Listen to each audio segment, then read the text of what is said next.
De varios casos, Juan Martín, de varias cosas, de varios temas que tienen que ver con la niñez, el COVID, el regreso a clases y los homicidios. Hablábamos del reporte de Guanajuato en donde casi un centenar de niños han sido asesinados casi todos con arma de fuego en la primera mitad de este año.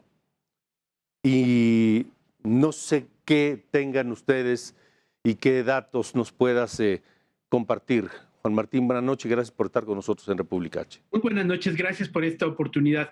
Sí, efectivamente, hay que tener presente que vivimos una crisis de derechos humanos en el país desde hace ya muchos años, más de una década, pero lamentablemente esta crisis no ha tenido una respuesta de Estado y se está agudizando, y los indicadores son los datos que acaban de comentar, que se expresan en homicidios, desaparición, tortura, y muchos otros delitos.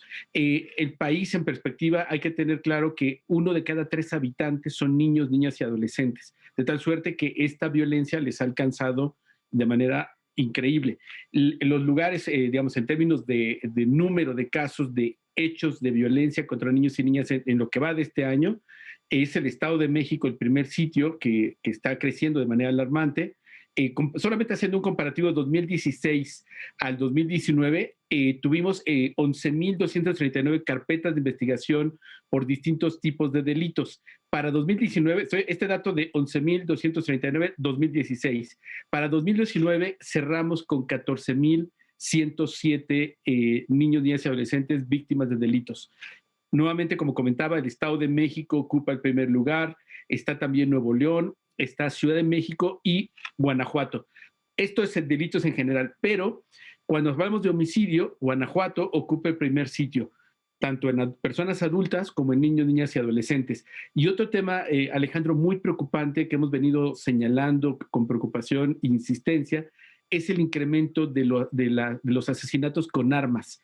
Se calcula que en México circulan 16 millones de armas pequeñas y ligeras. En 2010 se calculaba que teníamos 5 millones. Es decir, se triplicó la cantidad de armas, y eso significa que ahora en los homicidios de niños, niñas y adolescentes, el 72% de los homicidios dolosos son con arma de fuego. Los feminicidios también, las colegas de Intersect acaban de presentar un estudio donde muestran cómo incrementó el feminicidio con arma de fuego. Antes de este periodo, de esta década, eran otro tipo de armas, arma blanca, estrangulamiento y otras cosas también críticas, pero es preocupante estas armas que están circulando. Y esto se traduce en que cada mes en todo el país tenemos 1,200 niños y niñas que van a los hospitales víctimas de lesiones. Estos datos son enormes, son preocupantes, y tenemos un acumulado de 15,000 niños, niñas y adolescentes desaparecidos. Cada día están desapareciendo 9, cada día están asesinando a 7.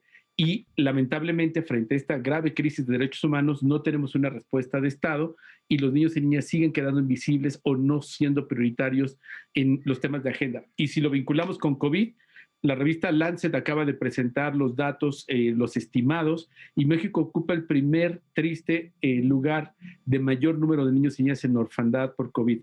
Más o menos de 130 a 140 mil niños y niñas han perdido a un cuidador primario, papá o mamá. Si agregamos a los abuelos o abuelas, alcanzan 222,000 niños y niñas en orfandad. Con lo que esto significa: pérdida de referentes, afectaciones económicas, quién se queda con la guardia y custodia, quién puede inscribirlos a la escuela, el duelo, posiblemente las secuelas del contagio.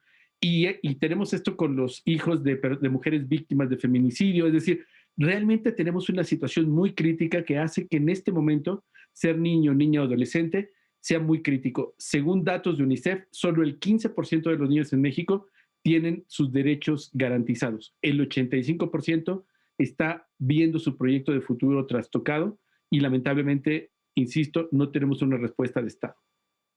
Juan Martín Pérez, director de Tejiendo Redes Infancia, repítenos el número de niños que han perdido a padre o madre por el COVID.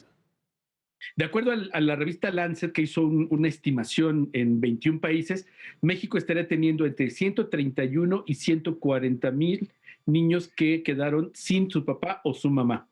Si se agregan a los abuelos o cuidadores secundarios, Sí. abuelas, podrían alcanzar 220 mil. que es una cantidad impresionante. Por ello es tan importante saber quiénes son, cuántos son, dónde están. Estas son estimaciones matemáticas con datos oficiales, pero el Estado mexicano, pese a que ya se ha pedido desde Redim el año pasado, hemos seguido insistiendo en otros ámbitos internacionales, seguimos sin tener un padrón de niños en orfandad por COVID. Y esta estimación, que ya de por sí es crítica, tiene que ponérsele nombre, tiene que ponérsele domicilio, para poder dar una respuesta y evitar que esto signifique, como lo dice el propio estudio, embarazos tempranos, uniones tempranas, violencia sexual, trabajo infantil o abandono escolar. Dime una cosa, Juan Martín, ¿qué pasa con qué drama que por un lado los niños están siendo víctimas de la delincuencia organizada? Por un lado porque o los reclutan para ser sicarios, para ser halcones, para traficar, o también porque, por otro lado, mueren bajo las balas del narcotráfico porque estuvieron en el lugar y el momento equivocados en el fuego cruzado, o porque estaban con sus padres que fueron atacados y murieron juntos, o porque simplemente, pues sí, les tocó el fuego cruzado. Qué drama, ¿no? Qué extremos de este drama. Mira, Alejandro, hay que tener presente que estamos viviendo una guerra desde hace ya 14, 15 años, pero tenemos el monstruo en la habitación y no hablamos de él. Y no estamos hablando de guerra y en consecuencia no nos permite explicar por qué los reclutan. Pues los reclutan porque una guerra necesita soldados. ¿Por qué están muriendo el 72% o por qué están asesinando con armas de fuego al 72% de los homicidios? Porque estamos en una guerra. ¿Por qué hay desaparición y las adolescentes son víctimas de explotación sexual? Porque hay una guerra. Y esto son las prácticas tradicionales de la guerra.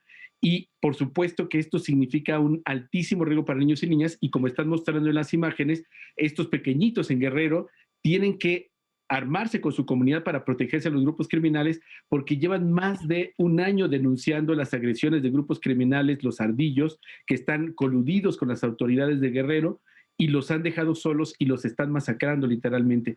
Por eso es tan importante insistir en esta crisis de derechos humanos, en esta guerra de la cual no estamos hablando, que cuesta dinero y se están haciendo millonarias y millonarios, empresarios, fuerzas de seguridad, exmilitares, a costa de la sangre de niños, niñas y personas jóvenes. Y por eso es tan importante hablar de este tema y exigir que el Estado cumpla con su responsabilidad.